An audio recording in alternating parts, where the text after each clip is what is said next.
Shalom, perkenalkan nama saya Frederick Sakul, mahasiswa dari Universitas Negeri Manado dengan NIM 217041123 angkatan 21. Sekarang ini saya akan mempresentasikan tentang entomofobia. Apa itu entomofobia? Entomofobia adalah kondisi yang menggambarkan rasa takut berlebihan terhadap serangga yang mengakibatkan pengidap akan menghindari berjalan atau beraktivitas di luar ruangan. Selanjutnya penyebab entomofobia. Untuk penyebabnya belum diketahui pasti apa yang menjadi penyebab entomofobia, namun para pakar menduga beberapa hal berikut ini turut berperan terhadap munculnya entomofobia. Yang pertama, pengalaman traumatis masa lalu. Orang yang memiliki pengalaman traumatis terkait serangga dapat mengembangkan entomofobia. Misalnya, kamu atau seseorang yang kamu kenal mungkin mengalami reaksi alergi yang parah terhadap sengatan lebah. Yang kedua, iritasi lingkungan. Beberapa orang memiliki kulit gatal yang disebabkan oleh serbuk sari, jamur, atau alergen rumah tangga. Kulit yang teriritasi terus-menerus dapat membuat seseorang menyalahkan serangga, padahal belum tentu itu serangga. Ketiga, riwayat keluarga. Resiko entomofobia meningkat jika memiliki kerabat dekat atau orang tua dengan gangguan yang sama, karena kamu mungkin lebih cemas dibandingkan orang lain jika mengalami mutasi gen tertentu. Selain itu, melihat seseorang dengan entomofobia atau mendengar seseorang berbicara tentang ketakutannya terhadap serangga dapat menyebabkan orang lain memiliki fobia yang sama. Selanjutnya, gejala entomofobia. Gejala entomofobia dapat berkisar dari ringan hingga ekstrim. Gejala yang paling umum adalah kecemasan ekstrim ketika memikirkan serangga atau melihatnya. Gejala emosional lainnya yaitu berpikir berlebihan tentang bagaimana menghindari serangga dan takut atau menghindari tempat-tempat di mana mungkin akan terlihat serangga. Nah, selain itu, seseorang juga mengalami gejala fisik ketika mengalami fobia serangga seperti panas dingin, pusing dan sakit kepala ringan, keringat berlebihan, palpitasi jantung, mual, sesak nafas, gemetar, sakit perut atau gangguan pencernaan. Selanjutnya, diagnosis entomofobia. Saat mendiagnosis gangguan kecemasan, dokter dapat melakukan pemeriksaan fisik, wawancara, dan sejumlah pemeriksaan laboratorium.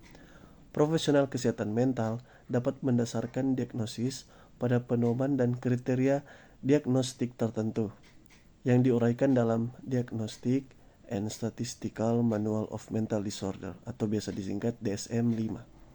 Nah, dalam DSM-5 mencantumkan kriteria diagnostik berikut untuk fobia tertentu. Yang pertama, seseorang mengalami kecemasan atau ketakutan yang signifikan tentang objek atau situasi tertentu yang hampir selalu memicu perasaan ini. Kedua, ketakutan atau kecemasan tidak sebanding dengan resiko yang sebenarnya. Ketiga, seseorang menghindari objek atau situasi atau menanggungnya dengan ketakutan atau kecemasan yang intens. Keempat, ketakutan, kecemasan, atau penghindaran memprovokasi penderitaan yang signifikan secara klinis atau gangguan dalam fungsi sehari-hari. Dan terakhir, kecemasan, ketakutan, atau penghindaran terus-menerus dan dapat berlangsung selama 6 bulan atau lebih. Penanganan entomofobia. Tujuannya adalah untuk menghentikan fobia mengganggu kualitas hidup dengan mengajari pengidap untuk mengelola reaksi terhadap serangga. Nah, untuk pemilihan pengobatannya bisa dilakukan dengan cara yang pertama, terapi pemaparan. Terapi ini melibatkan secara bertahap memaparkan pengidap ke sumber fobia dan paparan berulang untuk membantu mengubah respons terhadap serangga. Ini juga disebut sebagai desensititasi sistematis. Terapi pemaparan biasanya dimulai dengan membicarakan ketakutan pengidap terhadap serangga. Pengidap akan diperlihatkan gambar atau video serangga dan akhirnya terpapar serangga hidup di lingkungan yang terkendali. Nah, yang kedua, terapi perilaku kognitif atau CBT. Nah, terapi ini berpusat pada pemikiran dan keyakinan pengidap tentang sumber fobia dan bagaimana pengaruhnya. CBT dikombinasikan dengan paparan dan jenis terapi perilaku lainnya untuk mengubah cara pengidap berpikir tentang pemicu dan cara bereaksi terhadapnya. Tujuannya untuk mengembangkan rasa kendali atas pikiran dan perasaan sehingga tidak lagi kewalahan olehnya. Yang ketiga adalah pengobatan. Nah, untuk pengobatan, psikoterapi adalah cara paling efektif untuk mengatasi rasa takut terhadap serangga.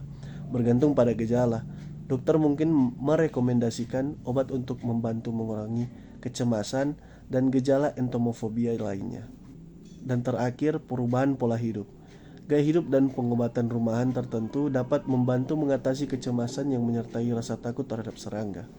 Pengidap bisa melakukan beberapa cara berikut, yaitu yang pertama, teknik relaksasi seperti yoga, meditasi, dan pernafasan diafragma.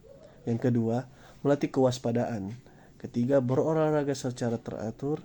Dan keempat, mengurangi asupan kafein dan stimulasi lainnya. Dan terakhir, bergabung dengan kelompok pendukung. Selanjutnya untuk komplikasi entomofobia. Entomofobia yang parah dapat berdampak besar pada kehidupan sehari-hari. Pengidap mungkin tak ingin berjalan-jalan di luar, bertemu teman di taman, atau membawa anak ke taman bermain. Hanya berpikir tentang melihat serangga ketika meninggalkan rumah dapat menyebabkan kecemasan yang luar biasa. Bahkan, pengidap mungkin memutuskan untuk berhenti keluar rumah sama sekali. Beberapa orang dengan entomofobia sering mengalami serangan panik. Serangan ini dapat menyebabkan detak jantung yang cepat dan nyeri dada non-kardiak atau gejala serangan jantung. Serangan panik yang tidak terkendali dan kekhawatiran terus-menerus dapat menyebabkan gangguan panik. Nah, terakhir, pencegahan entomofobia. Tidak ada cara yang bisa dilakukan untuk mencegah ketakutan berlebihan terhadap serangga. Pengidap hanya bisa melawan ketakutan tersebut dengan bantuan dari tenaga ahli secara bertahap. Nah, untuk referensinya saya ambil dari websitenya Halodoc yang seperti yang ada di link di atas ini. Untuk linknya kalian bisa klik di deskripsi bawah, akan saya taruhkan linknya.